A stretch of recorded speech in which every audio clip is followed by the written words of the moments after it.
Morning students. बच्चों, आप कैसे हैं? मैं आशा करती हूँ आप सभी बच्चे ठीक होंगे, अपने घरों में होंगे, सुरक्षित होंगे। तो बच्चों, आप सभी बच्चों ने शिल्पी एस.एम. पब्लिक स्कूल के यूट्यूब चैनल को लाइक और सब्सक्राइब ज़रूर करना है और साथ में जो बेल नोटिफिकेशन का बटन दिया है उसको आपने प्रेस करना है ताकि नई वीडियो आने पर जो है वो आपको नोटिफिकेशन मिलता रहे। तो बच्चों, आज मैं अपनी वीडियो में कक्षा तीसरी के लिए विषय हमारा है हिंदी, पाठ नंबर है हमारा 6, शीर्षक है हमारा मन भाया नाच।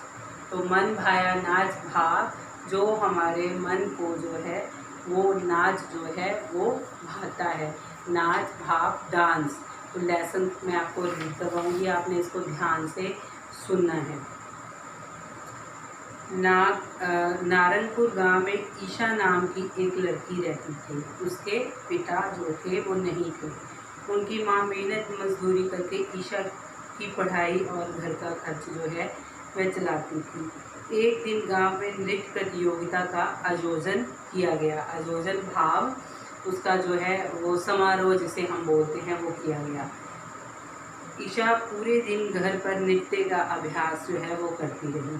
ईशा चाहती थी कि वह नृत्य प्रतियोगिता जीतकर इनाम जो है वो प्राप्त कर ले ताकि उसकी माँ को मेहनत मजदूरी जो है वो ना करनी पड़े। अब ईशा जो है वो नारनपुर गांव की एक लड़की है, उसके पिताजी नहीं हैं। उसकी माँ मेहनत मजदूरी करके घर का खर्च जो है वो चलाती है। तो एक दिन उनके गांव में क्या होता है, एक नाच प्रतियोगिता जो है वो होती है।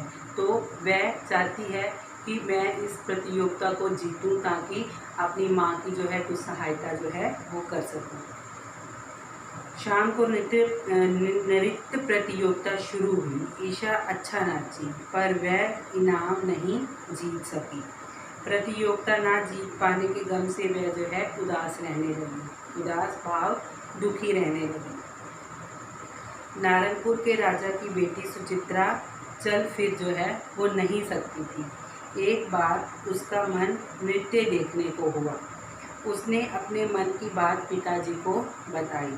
राजा शिव प्रताप सिंह ने राज्य में घोषणा करवा दी कि आज से ठीक 15वें दिन राज दरबार में नृत्य प्रतियोगिता जो है वो आयोजित की जाएगी। नारनपुर के राजा की बेटी का नाम क्या था? सुचित्रा जो है चल फिर वो नहीं सकती थी। एक बार उसका मन नृत्य देखने को हुआ, भाव नाच देखने का उसका मन हुआ और उसने अपने मन की बात जो है अपने पिताजी को बताई। राजा शिव प्रताप सिंह ने राज्य में घोषणा करवा दी। अब उन्होंने अपनी बेटी की जो है इच्छा को पूरी करने के लिए राज्य में घोषणा करवा दी कि आज से 15वें दिन जो राज दरबार में नृत्य प्रतियोगिता आयोजित की जाएगी और नृत्य प्रतियोगिता जीतने वाले को ढेर सारा जो है क्या दिया जाएगा, इनाम दिया जाएगा। जब इसकी खबर ईशा को लगी तो वह उदास हो गई और घर के बाहर एक पेड़ की छाया में बैठ गई। तभी उधर से एक साधु महात्मा गुजरे। साधु की नज़र ईशा पर पड़ी। उन्होंने ईशा से उसकी उदासी का क्या पूछा, कारण पूछा। अब जब इस बात का ईशा को जो है पता चला तो वह उदास हो गई क्योंकि उसके मन में ये बात बैठ गई थी कि जो पहले प्रतियोगिता हुई उसमें वो इनाम नहीं जीत सकी तो उसे जो है वो अच्छा नृत्य वो नहीं आता है। ये बात जो है उसके मन में क्या घर कर गई। अब वह उदास रहने लगी। उदास होकर वह घर से बाहर एक पेड़ के नीचे जो है वो जाकर बैठ जाती है। तभी एक महात्मा वहाँ से गुजरते हैं तो वह उसे उसकी उदासी का क्या कारण पूछते हैं।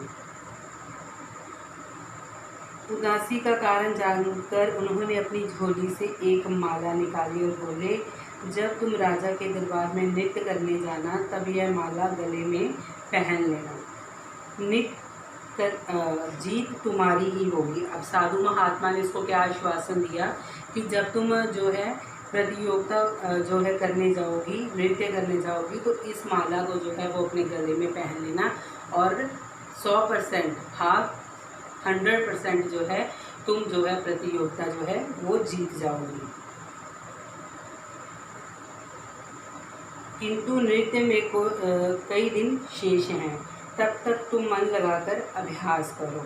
साधु बाबा का वचन सुनकर ईशा दिन रात खूब मेहनत जो है वो करने लगी। नृत्य का दिन आ पहुंचा।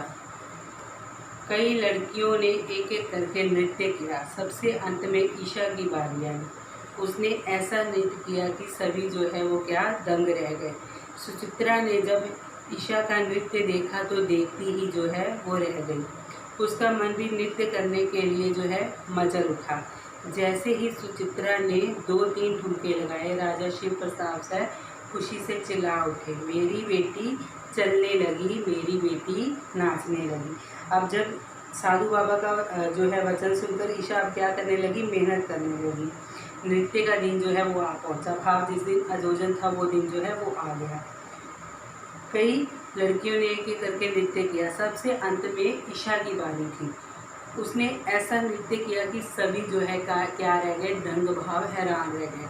सुचित्रा ने जब ईशा का नृत्य देखा तो देखती ही जो है वो रह गई। उसका मन भी नृत्य करने के लिए मचल उठा। जैसे ही सुचित्रा ने 2-3 ठुमके लगाए, राजा शिव प्रताप सिंह खुशी से चिल्ला उठे, मेरी बेटी चलने लगी, मेरी बेटी चल रही है।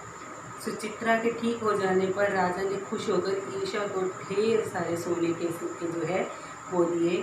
साथ ही ईशा और उसकी माँ को रहने के लिए राजमहल में एक ही स्थान दिया और सुचित्रा को नृत्य सिखाने के लिए भी कहा।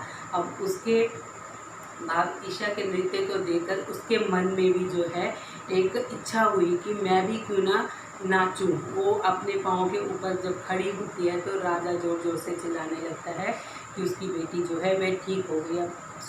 अब जो है राजा शिव प्रताप सिंह ने ईशा को ढेर सारे इनाम दिए, सोने के सिक्के दिए और राजमहल में रहने के लिए जगह दी और सुचित्रा को जो है नृत्य सिखाने के लिए जो है कहा। ईशा बहुत खुश थी। उसने घर आकर प्रतियोगिता जीतने और इनाम पाने की बात अपनी माँ को बताई। यह सब सुनकर उसकी माँ अत्यंत प्रसन्न हुई। ईशा साधु बाबा के पास पहुँचे, बोली, बाबा यह चमत्कार आपकी माला से हुआ है। अरे पगली, यह चमत्कार इस माला से नहीं, तुम्हारी मेहनत के कारण हुआ है। मैं जानता था कि तुम अच्छा नृत्य जो है करती हो, पर तुम्हारे मन में डर समा गया था। उससे भगाने के लिए मैंने ये माला तुम्हें दी थी। साधु ने ईशा को समझाया। जब ईशा राजमहल में नृत्यशाला में प्रतिदिन सुचित्रा को नृत्य सिखाती और दोनों साथ साथ रहती, धीरे धीरे वो दोनों क्या बन गई, अच्छी सहेलियाँ बन गई। राजा भी ईशा से बहुत प्रसन्न रहते थे। तो विद्यार्थी, इस कहानी में हमें क्या समझाया गया है कि व्यक्ति को ज़िंदगी में कभी भी जो है वो निराश नहीं होना चाहिए। अगर कभी ऐसी परिस्थिति आ जाए कि आपको एक बार हार का सामना करना पड़ा है, तो ये नहीं कि आप हर बार जो है वो हारोगे। आपको उस चीज़ को बार बार करना चाहिए और आप उस चीज़ में ज़रूर सफल होंगे। तो बच्चों, परिश्रम ही सफलता की क्या है, कुंजी है। तो आप सभी बच्चों ने इस कहानी से शिक्षा लेनी है। ये नहीं कि कई बच्चे ये सोचते हैं कि हम जो है इस चीज़ को नहीं कर सकते हैं, ये क्वेश्चन लेंथी है, इसको हम नहीं लर्न कर सकते हैं। कि आप क्यों नहीं इस चीज़ को लर्न कर सकते हो, आप उसको थोड़ा थोड़ा करके जो है वो याद करो, आप उस चीज़ में जो है वो ज़रूर सफल होंगे। तो बच्चों, आज की कहानी जो मैंने आपको पढ़ाई है, इसको आपने अच्छे से खुद भी एक बार जो है वो रीड करना है और इसको समझना है। Thank you. Have a nice day.